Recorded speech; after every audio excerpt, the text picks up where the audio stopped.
Introduction. Hey kids, today we learn ray optics and optical instruments. You must hear that in desert one must have a misleading appearance of water at a certain distance. So now the question arises that why it happens.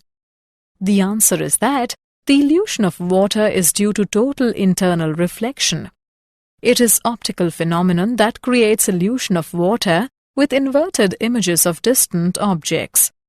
So, throughout this module we learn reflection and refraction of light.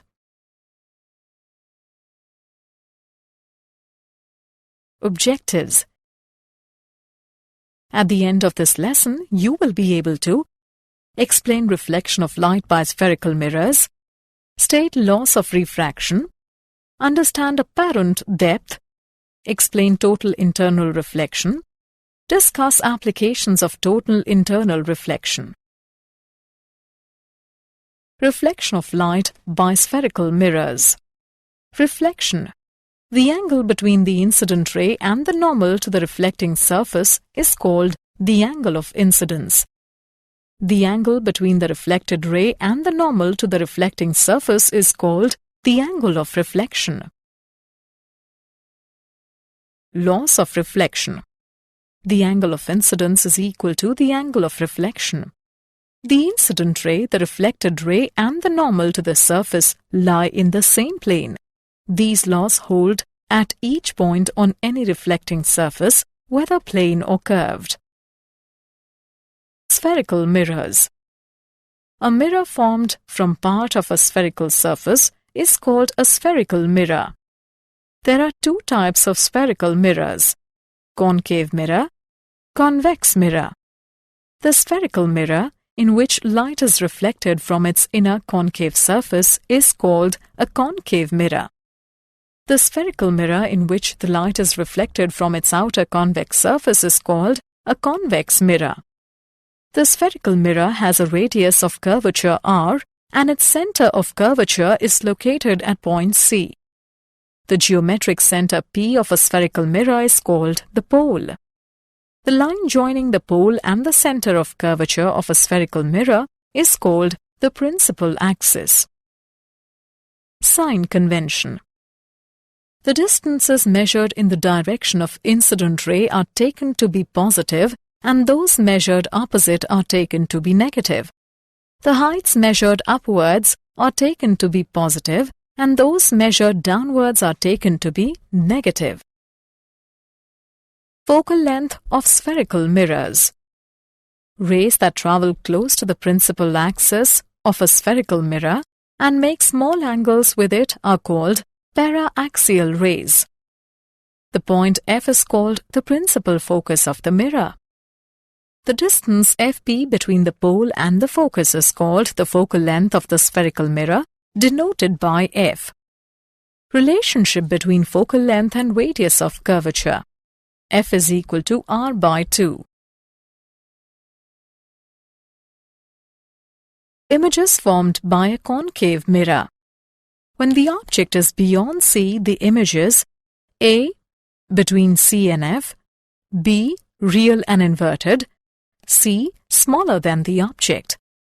When the object is at C, the images A. at C, B. real and inverted, C. same in height as the object.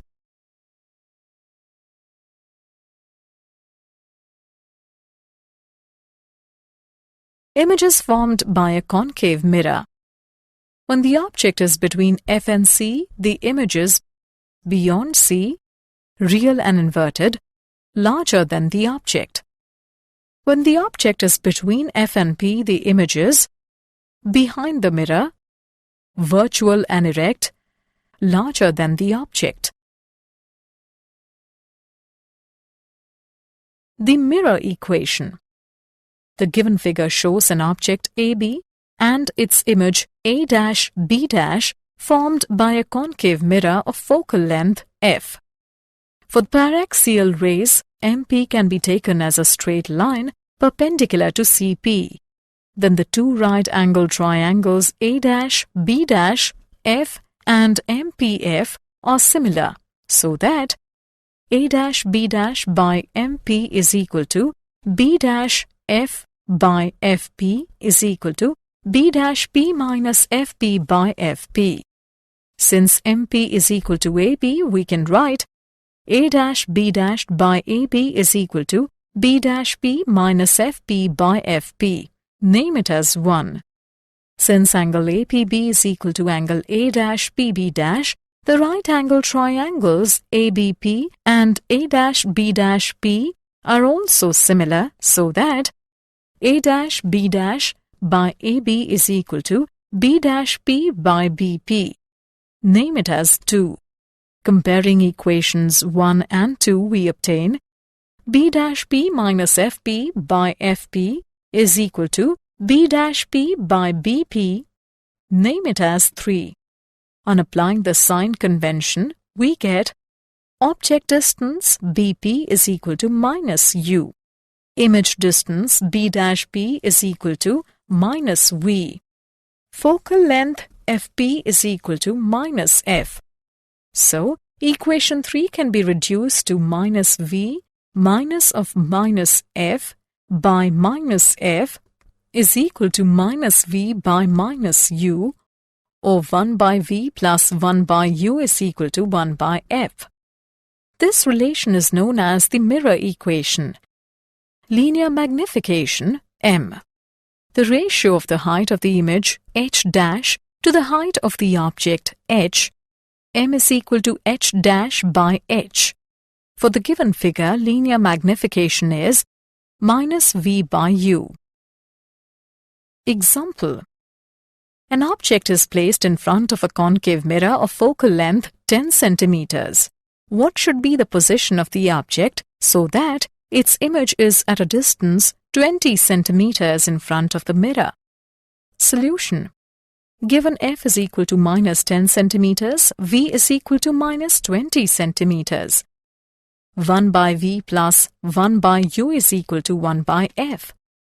1 by u is equal to 1 by f minus 1 by v.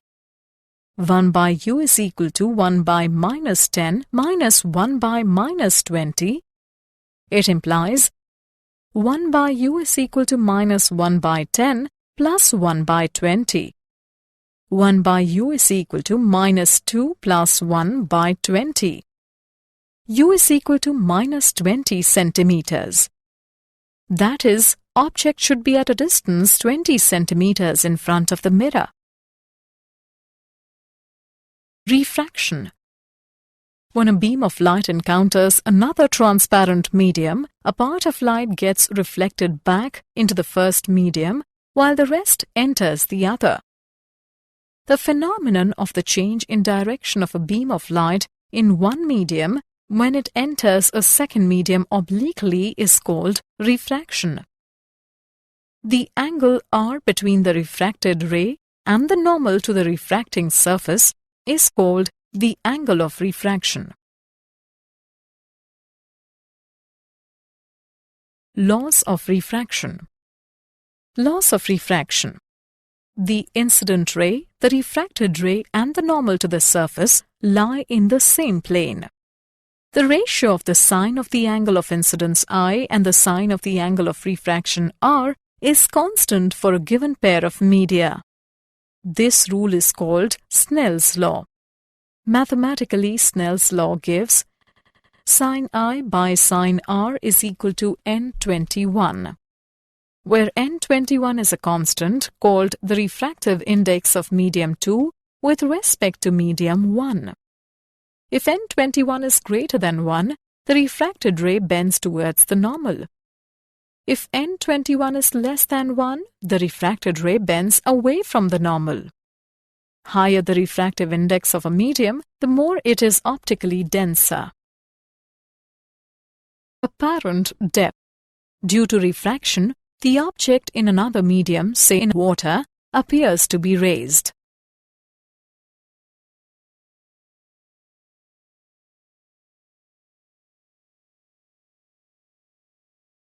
Total internal reflection. When a ray of light is incident on the boundary from denser to rarer medium, it is deviated away from the normal. With increase in an angle of incidence, the angle of refraction increases. For a certain angle of incidence in denser medium, the corresponding angle of refraction in rarer medium is 90 degrees. This particular angle of incidence, for which the corresponding angle of refraction is 90 degrees, is called the critical angle, denoted by C. If angle of incidence is increased beyond the critical angle, the incident ray is not refracted but returns in denser medium following the laws of reflection. This phenomenon is called the total internal reflection. Conditions for total internal reflection. The ray must pass from denser medium to rarer medium. The angle of incidence in the denser medium must be greater than the critical angle for the given pair of media. Relation between refractive indices of media and critical angle. If ND and NR the refractive indices of denser and rarer medium respectively, then from Snell's law, sin I by sin R is equal to NR upon ND. For critical angle incidence, I is equal to C and R is equal to 90 degrees. Therefore, sin C by sin 90 degrees is equal to NR by ND. It implies sin C is equal to NR by ND. If VR is speed of light in rarer medium and VD that in denser medium, then sin C is equal to VD by VR. Total internal reflection in nature and its technological applications. Mirage. In deserts, sometimes a man sees an inverted image of a tree, which gives a false impression of a pond of water near the tree. This is called mirage.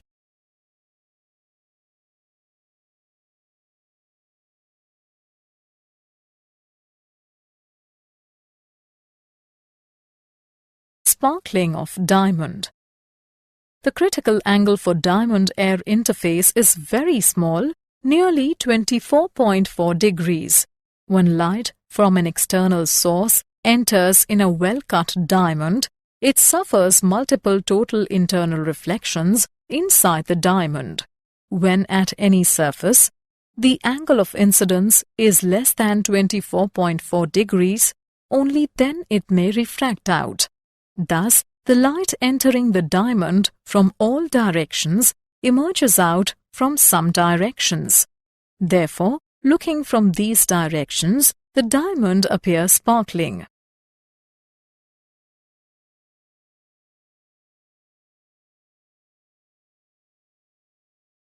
Prism.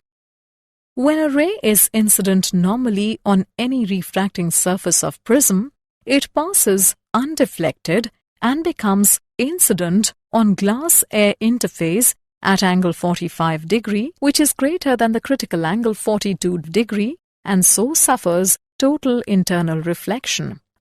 A total reflecting prism may be used to deviate the rays through 90 degree, to deviate the rays through 180 degree, and to erect the inverted image without any deviation.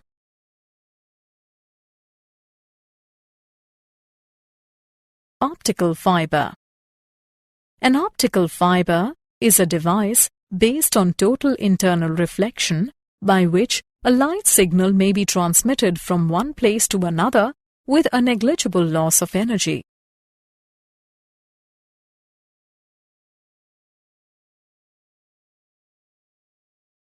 Did you know?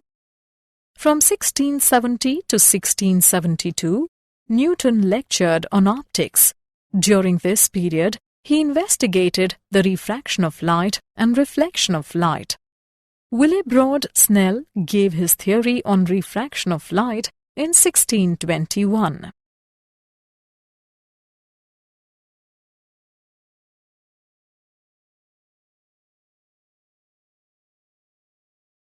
Summary. Let us summarize what we have learned. A mirror formed from part of a spherical surface called a spherical mirror.